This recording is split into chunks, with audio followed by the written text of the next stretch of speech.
Os gregos morreram, Aristóteles morreu, e o pensamento grego foi pouco a pouco sendo substituído por um outro jeito de pensar a vida, o homem, o universo. E esse outro jeito também tinha um grande líder, um grande mestre espiritual, chamado Jesus. Jesus nasceu em Nazaré, 350 anos depois de Aristóteles. Aristóteles, você sabe, era grego, estudou na academia de Platão. Jesus era judeu e se formou no judaísmo. Aristóteles tornou-se um subversivo na academia. Jesus tornou-se um subversivo no judaísmo. Jesus disse coisas que ninguém tinha dito antes. E Jesus, grande sábio que era, respondeu à nossa pergunta: o que a vida tem que ter para valer a pena? E a resposta de Jesus é impactante até hoje. Por mais que vivamos numa sociedade de cultura cristã, a resposta de Jesus, quando anunciada com clareza, produz extraordinário impacto nos espíritos de quem ouve. O filé mignon da vida, a vida que de fato vale a pena, é a vida assumidamente dedicada ao outro. Isso é absolutamente incrível, sobretudo para nós, acostumados a ouvir que o sucesso da nossa vida tem a ver com o nosso próprio ganho, com a nossa própria riqueza, com o nosso próprio conforto, com o nosso próprio poder. Jesus dirá mais ou menos o contrário.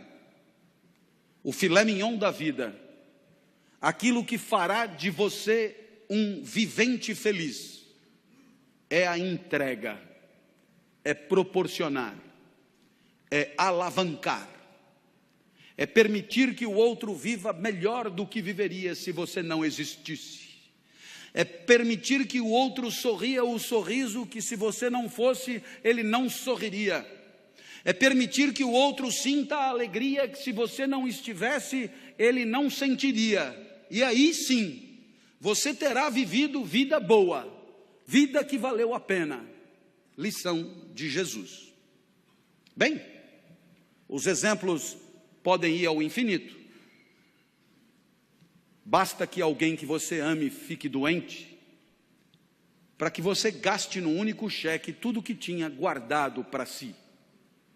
E aí você descobre rápido o que vale mesmo na hora de viver.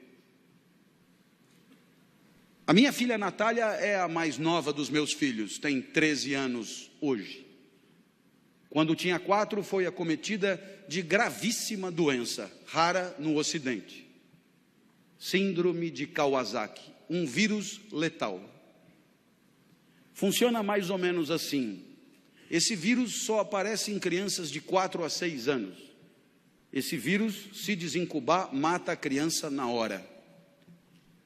Mas tem uma vantagem. Se ele não desincubar por 2 anos, ele acaba morrendo. E a criança está definitivamente curada. 2 anos só. 2 anos esperando. Eu olhava para minha filha na UTI e eu me dizia: por que não troca? Eu fico no lugar. A vantagem é óbvia. Eu fico aqui e a criança fica livre disso. Como não estava dando certo, eu fiz proposta irrecusável. Pegue 20 crianças com isso. Ponha os 20 bichos em mim e liberte as 20 crianças. Agora a vantagem é mais do que óbvia. Não esqueça de pôr a minha filha no meio. Bem, pensando assim, eu aprendi coisas sobre mim. Coisas que eu não sabia. Eu aprendi que para mim a vida não era o bem de maior valor. Continuar vivo não era o mais importante. Porque se fosse o mais importante, eu não trocaria. Se fosse o mais importante, eu jamais faria aquela proposta. Então, naquele momento, eu aprendi que havia alguma coisa que valia mais do que continuar vivo. Eu aprendi, então, a maior lição de Jesus de Nazaré. A maior lição. O que mais vale na vida, o filé mignon da vida.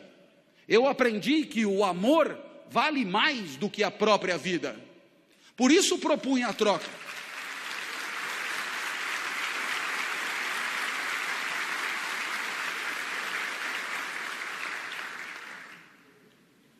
Mas é claro que por onde você andar, você encontrará o mesmo fenômeno. Pessoas desesperadas lutando para diminuir o sofrimento de quem sofre. Na Boate Kiss em Santa Maria, nos desmoronamentos em Petrópolis e Teresópolis, nos incêndios em São Paulo, pessoas completamente despreparadas se atiravam no perigo em nome da proteção da vida alheia. Você encontra isso por onde você andar. Para desdramatizar, minha filha completou 13 anos em maio, e ela virou para mim e falou: papai, ela está completamente curada, portanto, e ela falou: papai, eu queria comemorar meu aniversário em casa, queria mostrar minha casa para os meus amigos, você deixa? A minha filha sempre pede tudo para mim, porque de mim ela sabe que ela tira tudo que ela quer, depois ela só comunica à mãe. Eu já falei com o papai e ele já deixou. Vieram 39, subiram no mesmo elevador, invadiram o apartamento no mesmo segundo. E quando eu vi aquele enxame de criança entrando em casa, me lembrei de uma poetisa búlgara que dizia mais ou menos assim: criança pequena é como água, ocupa todos os espaços. Eu me tranquei no quarto, mas a poetisa tem razão, todos os espaços. Papai, queremos brincar aí também. Minha filha, para onde você quer que eu vá? Você não gosta tanto da padaria? Vai para a padaria e espera lá, leva o celular que eu te aviso. E aí eu te pergunto, que espécie de idiota passaria 3 horas de sábado numa padaria, esperando que uma criança o autorize a voltar para sua própria casa? Esse idiota somos todos nós, não somos? Que um dia percebemos que o sorriso da criança amada vale qualquer padaria. Minha filha me autorizou a voltar, e quando eu cheguei em casa, porque ela é muito legal, ela virou para mim e disse: papai, muito obrigado por ter deixado, eu me diverti muito. Eu sou emotivo, rapidamente as lágrimas brotam, e ela continuou então inapelável: eu queria te dizer mais uma coisa, eu adoro ser sua filha. Nossa, eu para ouvir aquilo passaria uma semana na padaria. Eu acho que eu abriria uma padaria. Nesse momento você poderia imaginar que o exemplo de Jesus encontra abrigo em situações de afetos familiares. E você poderia imaginar que aqui é trabalho, evento profissional, competidores à flor da pele, com sangue no olho e faca nos dentes. A lição de Jesus não encontraria lugar aqui. Eu tendo a discordar. Há 30 anos, como professor universitário, me perguntam por que escolhi essa profissão. E eu costumo brincar dizendo que Jesus explica. Porque se a vida boa é a vida dedicada aos outros, se o filé mignon da vida é a vida onde cada jaula e cada caloria é destinada a alegrar quem está na frente, se a vida boa é a vida em que o outro e o seu desabrochar são o maior valor, admita que a minha profissão é imbatível. Tudo é pelo aluno, é para o aluno, é em função do aluno. É o aluno que aprende, é o aluno que se forma, é o aluno que se capacita, é o aluno que se prepara, é o aluno que se posiciona no mercado, é o aluno que volta para você depois que está trabalhando para continuar estudando. Tudo é por ele, cada aula preparada, cada livro escrito, cada ensinamento dado é para que ele possa pensar melhor e viver melhor. Nada volta, nem salário tem. É evidente que é pelo aluno. Mas eu falo do professor a título de exemplo. Todas as demais profissões podem ser assim. Quando o médico volta para casa à tarde e às 4 da manhã é acordado, ao se levantar, ele talvez ganhe mais do que o professor, mas não é por causa disso que ele levanta. Nem ele, nem o dentista, nem o advogado, nem o psicólogo, nem ninguém. E aí eu costumo dizer,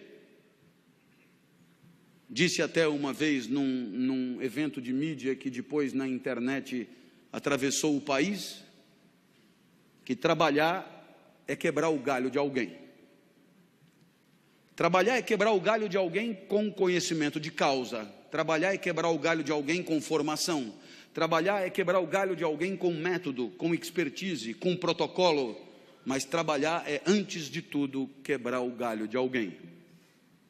Feliz daquele que consegue enxergar na alegria do outro o resultado das suas ações, do seu investimento, da sua dedicação e do seu empenho. E é evidente que alguém como você,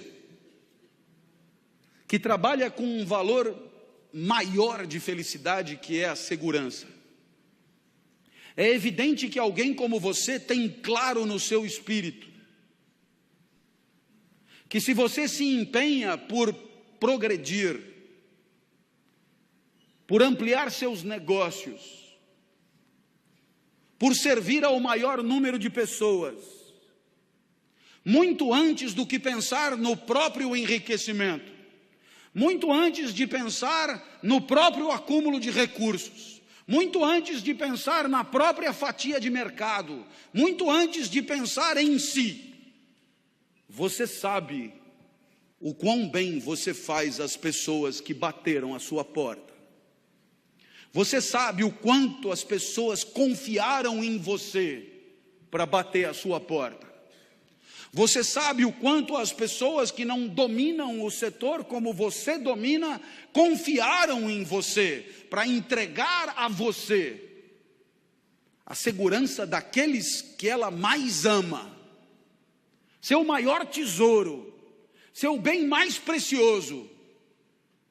E você enxerga isso, entende a responsabilidade que é a sua, e sabe que a tua maior responsabilidade não está na simples ampliação dos teus negócios, mas está na proteção daqueles que acreditaram em você, na proteção daqueles que em situação de não defesa, de situação de insegurança, vieram bater a porta e confiaram nos serviços que oferecem.